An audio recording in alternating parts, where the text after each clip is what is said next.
This week on Modern Broadcast, let's talk about the very pocketable Anbernic RG280V. Hello and welcome to Modern Broadcast. I have to apologize in advance, I'm still a little sick this week, but the show must go on. I was going to do a video on upgrading the RG552 to Android 11, testing some things out, and then trying to downgrade the firmware. However, to be honest, I just don't have the energy this week to do that. So, without further ado, let's talk about some retro handheld gaming. Here we have yet another Anbernic device, this time under the $100 price tag.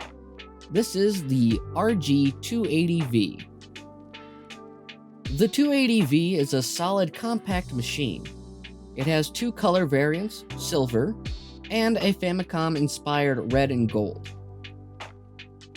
This little guy is powered by a Dual Core JZ4770 processor at 1 GHz and 512 MB of DDR2 RAM. The screen is a 2.8-inch IPS display with a resolution of 320 by 480p. It has a 2100 mAh battery and a micro SD card slot expandable up to 256 GB. Let's take a look at the front of the device. The ABXY buttons are slightly textured and use membrane feedback, giving a satisfying feeling when pushed. The D-pad shares the same texture as the ABXY buttons, and again has that quality feeling. On the bottom, you have your start and select buttons. On the top of the device, we have an L1, L2, R1, R2 buttons. Due to its compact design, Anbernic has gone for keeping the buttons in line as they typically do. We see up here in the center we have a 3.5mm headphone jack. We also have an OTG power supply Type-C port for charging and accessories. On the left you have your volume up and down buttons. Each have a tactile feel, and Anbernic has done a great job with these buttons staying out of the way when holding the device. We also have two micro SD card slots. The TF1 slot is for our system files, while the TF2 slot is where we put all of our ROMs, music, and videos. On the right side of the device, we have our power button, and we also have a small reset button, which is great if your device ever gets stuck and you need a quick reboot. Looking on the bottom, it appears that we don't have anything. Moving on to the rear of the device, we have a speaker grill in the center top of the device where our sound will come out. It is surprisingly loud for such a small speaker. When you get your RG280V, it'll have a micro SD card with a pretty awful default operating system. I strongly recommend you update the firmware following this video by Russ over at Retro Game Corp. After updating the firmware, you'll want to put the micro SD card in the TF1 slot of the device, otherwise it will not boot. After doing so, you'll want to put your second micro SD card that has all your game files on it in the TF2 slot. Do not format this card by mistake when updating the firmware. The JZ4770 chipset is old and outdated. However, it can support up to PlayStation titles with little to no problems. Having that 4:3 aspect ratio screen will really bring those console games to life, and they look fantastic on this little 2.8-inch display. Let's check out some footage of what this little guy can do. Alright, here we have the Neo Geo Pocket Color. This is Metal Slug First Mission, and it plays very smoothly. Controls are very responsive, and the colors are vibrant. I know that the camera kind of washes the colors out a little bit, but I assure you, in person, this looks absolutely gorgeous.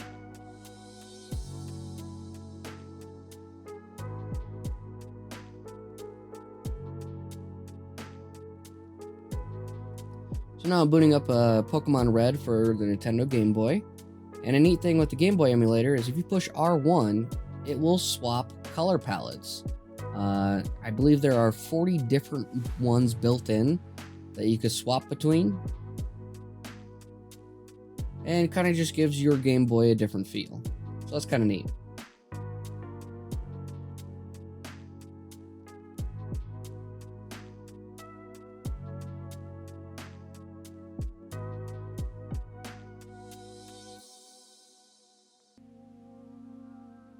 Let's move on. Now we're on to Super Nintendo. This is a Link to the Past, and Super Nintendo plays absolutely flawlessly on this chipset. No issues whatsoever.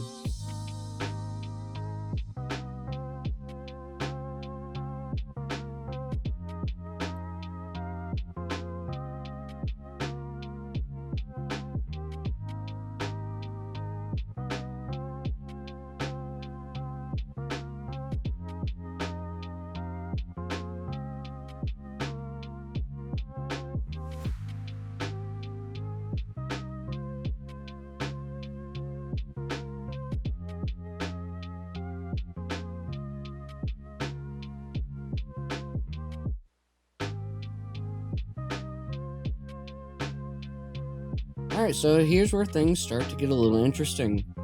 Moving over to PlayStation, some titles will play no problem. 100%, 60 frames a second, no problems at all. Other games, such as Bloody Roar, will not. I would say we're probably at half frames when playing this game, and it's doable, but it just kind of feels clunky due to the half frame rate.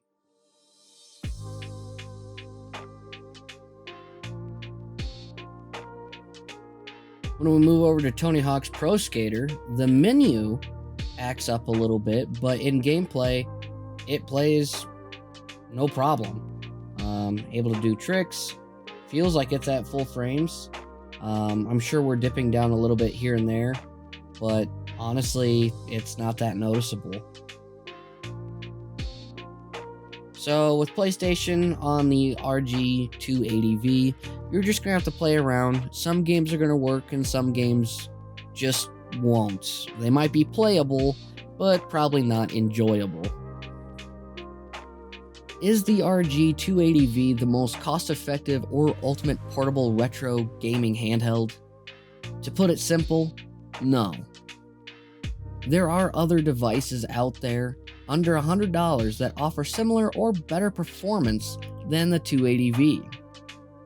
What the 280V has working for it, however, is its compact design. The screen may be small, but it looks absolutely stunning when playing games, especially from the Game Boy family. The 280V has a premium build, unlike its competitors in the same price range. If you're the casual player looking to play up to some PlayStation, I would say this is a great device for you. If you're a user that really wants the bells and whistles and size doesn't matter, I'd recommend the RG351MP. Thanks so much for watching. Let me know in the comments below what your thoughts are on the RG280V. If you enjoyed this video, please consider leaving a like and subscribe.